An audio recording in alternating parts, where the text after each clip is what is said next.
Hello. In this video, I continue the Introduction to Coding Web Games using HTML, CSS, and JavaScript series with part 2. In the previous video, we set up our coding environment and tested it to make sure it worked. Next, we will add a canvas to our index.html file and get started drawing using our youtubeTutorial.js file. All the code written in this video is available for download at the link provided below. Let's begin.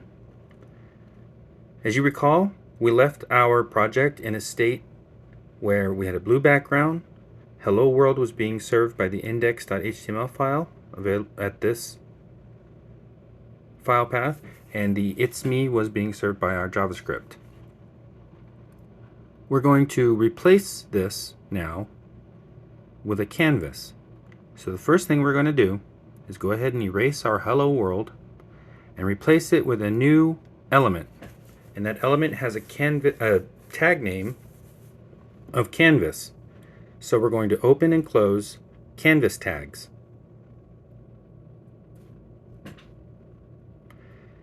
And when opening and closing canvas tags, it's good practice to go into the opening canvas tag and assign a width and a height to your canvas.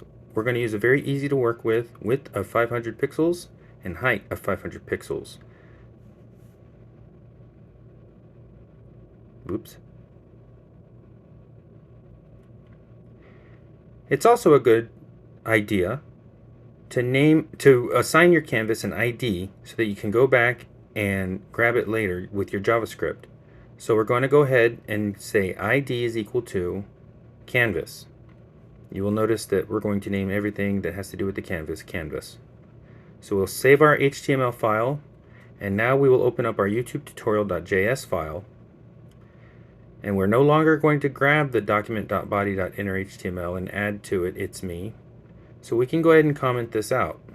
And I'd like to take this moment to show you that there's more than one way to comment out a line.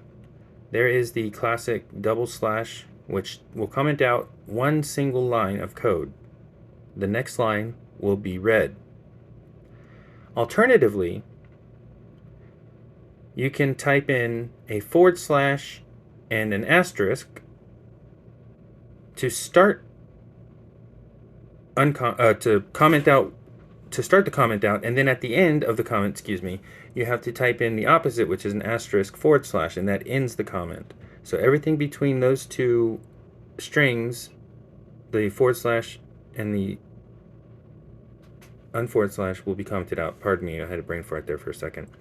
Now, what we're going to do is we're going to create a variable. So we type let canvas. The variable's name is canvas, and we're going to assign something to it. And just as earlier as we called on the document to do something, we're going to do that again. So we're typing in document, but this time we're not calling the body. What we're going to do now is we're going to tell the document to grab one of its elements, and to do that we're going to call the query selector. And the query selector will query the document, and the document will return the very first element that has the tag name that we assign, which we're going to say canvas. So it'll grab the first element with the canvas tag name and return it and put it into the canvas variable. But what if you have more than one canvas? Well, that's why it's best to give everything an ID, because instead of doing it this way, we alternatively, one sec, let me comment this out so that it is not read by the browser. We can use, again, we want to say let canvas equal document dot, and then this time we'll say get element by ID with a capital on element by ID. So capital E, capital B, capital I. And then parentheses, colon, semicolon, and then within quotation marks, we're calling on the ID of canvas. So now it'll grab the canvas that has the ID, or the element, that has the ID of canvas, and assign it to the variable canvas. So now what we have done is we've grabbed the canvas element and we've put it into a variable. So let's test to make sure we've done that correctly by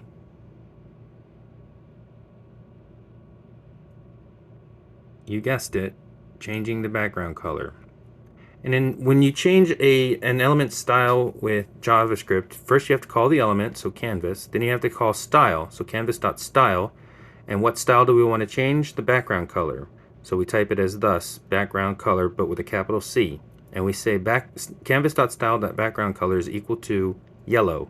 Make sure it's a string within quotation marks. So now, if we save, and then we go test this out by refreshing, you have to refresh the page. I forgot to mention that in the last video. So when you refresh the page, now the Hello Me has been replaced with a canvas with a yellow background, and it is 500 pixels by 500 pixels.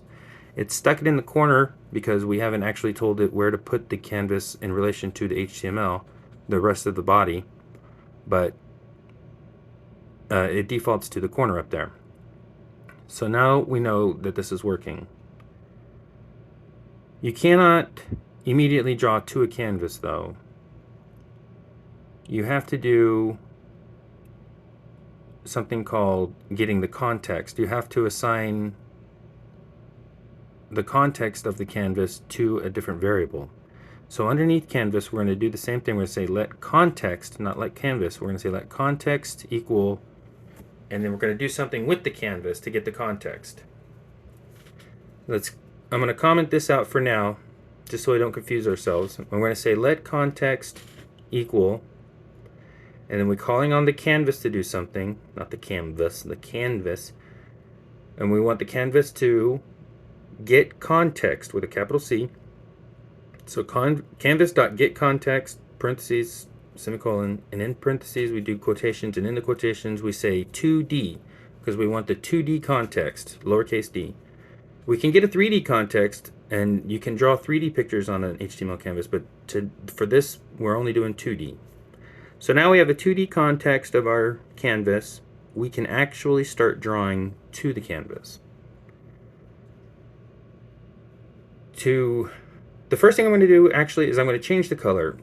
And to change a color when drawing on the canvas, you change the fill style, because this means we're going to fill your, whatever you draw, whatever picture you draw, we're going to fill it with a color. And the color I'm going to assign as green, because it's different than blue and yellow. So context.fillStyle, capital S on the style, equals green in quotation marks. And this will make sure that whatever I draw will be green. Now, we're going to learn how to draw a rectangle to our canvas. To do that, there's a very easy function within the canvas context called rect, R-E-C-T, but with a lowercase r. I've made a mistake here. Let me fix that. So context.rect, parentheses, semicolon. Now within this function that you are about to call, you have to pass 4 numbers. It is expecting an x-coordinate, a y-coordinate, a width, and a height. This is because when drawing on a canvas, everything is drawn in relation to the upper left corner. This is what we know, or is what will be known as 0, 0. Since our canvas is 500 pixels by 500 pixels, everything to the right of 0 will get higher and higher until you hit 500, and then that would be the right edge of the canvas. So the left side is the lower side when it comes to your x-coordinate. So this would be a lower x, and then as you get further to your right, your x-coordinate would get higher and higher and higher and higher. So that means this is 0, x-coordinate, and over here on the right is 500, x-coordinate. The top is same for the y-coordinate. The top goes from the top down, so the top is 0, this is 0 coordinate, and the bottom is 500. This means that the upper left-hand corner again is 0, 0, and this bottom right-hand corner would be 500, 500. So we have to give everything an x and a y coordinate in relation to the 0, 0 in the upper left, and that's how the canvas knows where to draw our picture. And then it also needs a width and a height. So just to make sure we remember that, I'm going to go ahead and type out physically. I'm going to say x1 and y1 just because there may be an x2, y2 later. So x1, y1, that's our x-coordinate and y-coordinate where we want it to start. And then we're going to need to tell it how wide we want our rectangle and how tall we want a rectangle. And for this tutorial, I'm just going to choose some arbitrary numbers. You know, we will we'll fill this in.